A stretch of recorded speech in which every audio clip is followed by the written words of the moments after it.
what's up guys, welcome to my official YouTube channel here Joy and Plesse. So ব্রিজে আসলাম সচরাচর প্রতিদিন সন্ধ্যার সময় যে ব্রিজে আসি ওই টাইমেই ব্রিজে আসলাম।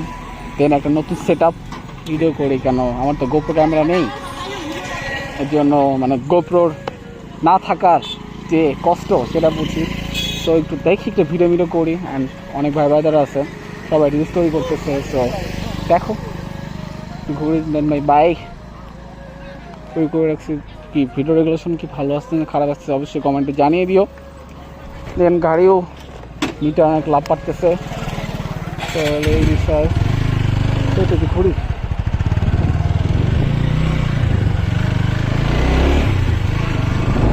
এখানে রিল স্টোরি করতেছে ব্লগার। ওকে ওকে, এই হলো বিষয়। ঘুরি ব্রিজের সাইডে আসলে ঠান্ডা ঠান্ডা বোঝা যায় যে আসলে কি ঠান্ডা লাগতেছেও।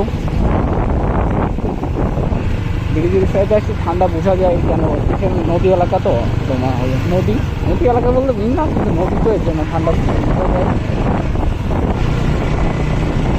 ব্রিজটা আসলে জোস আমাদের কুমারখালীর জন্য অনেক বড় একটা পাওয়া, বিকজ কুমারখালীতে কোনো একটা ভালো স্পট ছিল না যে মানুষ বসে একটু টাইম স্পেন্ড করবি, এখন হয়েছে ব্রিজ।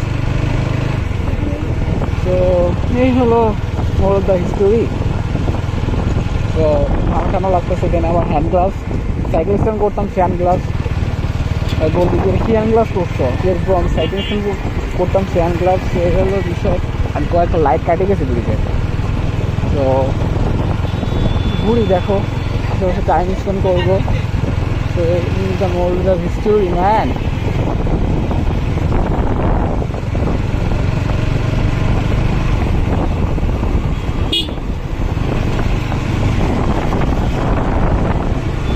আবার ছবি তোলে, দেন বেটার টাইম স্পেন্ড করে।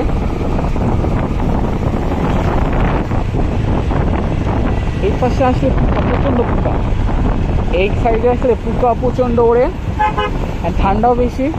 দেখো ক্যামেরা গোলাটে হয়ে যাচ্ছে ওই যে। হলো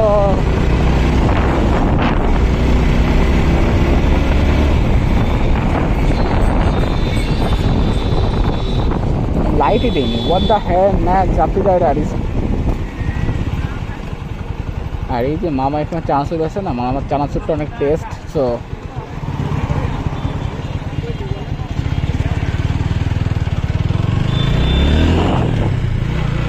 আর এই সাইডে যায় ব্রিজের অনেক সুন্দর বসার জায়গা আছে, আর আশেপাশে অনেক সুন্দর রেস্টুরেন্ট হচ্ছে। রেস্টুরেন্ট বলতে ক্যাফে প্লাস রেস্টুরেন্ট, ভালো মানুষের বাড়ি থেকে টাইম স্পেন্ড করতে আসছে এখানে। আর এর নিচে একদম সেম নিচে অনেক সুন্দর বসার জায়গা আছে। আর নিচে একটা চার দোকান অনেক রাত পর্যন্ত খোলা থাকে। মাঝে মধ্যে কখন যদি রাতে আসা হয় তাহলে এখান থেকে মাসি চা খাওয়া হয়। ওনার দুধ চাটা অনেক টেস্ট হয়, বিকজ ওনার শর্ট দিয়ে চা বানাই তো। এই হলো বিষয়। সো আজকে অনেক বেশি কথা বলে ফেলতেছি, বিকজ নতুন সেট আপ তো, যা শর্ট কন্টেন্ট ক্রিয়েট করলাম। এই যে অনেক ব্যালেন্স ফোরবিটা আসলে ভালো নাকি বলেন ফোরবি আসলেই যে এত খারাপ রিপোর্ট, কিন্তু আসলে না ফোরবি এতটা মানে খারাপ না। একটু কন্ট্রোলিং, সামনে ব্রেকিং একটু প্রবলেম, ওইটা দেখা যাচ্ছে। কখন প্রবলেম দেখা যাচ্ছে 100-র মধ্যে যদি তোমার রানে 110-এর মধ্যে যদি রানিং থাকে তোমার, তাহলে এটা এনি চান্সে তোমার হলো কন্ট্রোল করা যায়। কিন্তু তোমার যদি এর বেশি স্পিডে থাকে তাহলে তখন কিন্তু কন্ট্রোল করা যায় না। তো যদি বেশি স্পিডের জন্য তোমার ফোরবি মোটেও না। তো এই হলো বিষয়, অনেক কথা বলে ফেলতেছি। সো ভিডিওটা শেষ করে দেওয়া দরকার, অনেক ভাই ব্রাদার আছে।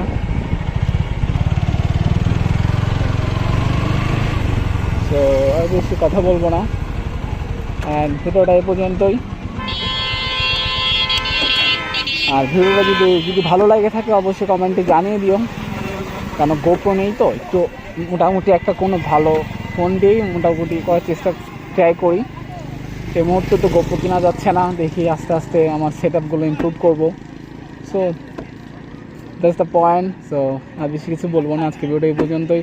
দেখা হবে নেক্সট কোনো একটা শর্ট ভিডিও অথবা বড় ভিডিও অথবা মোটো ব্লগিং কোনো একটা ভিডিওতে। সো আজকে ভিডিও এই পর্যন্ত, দেখা হবে নেক্সট কোনো একটা ভিডিওতে।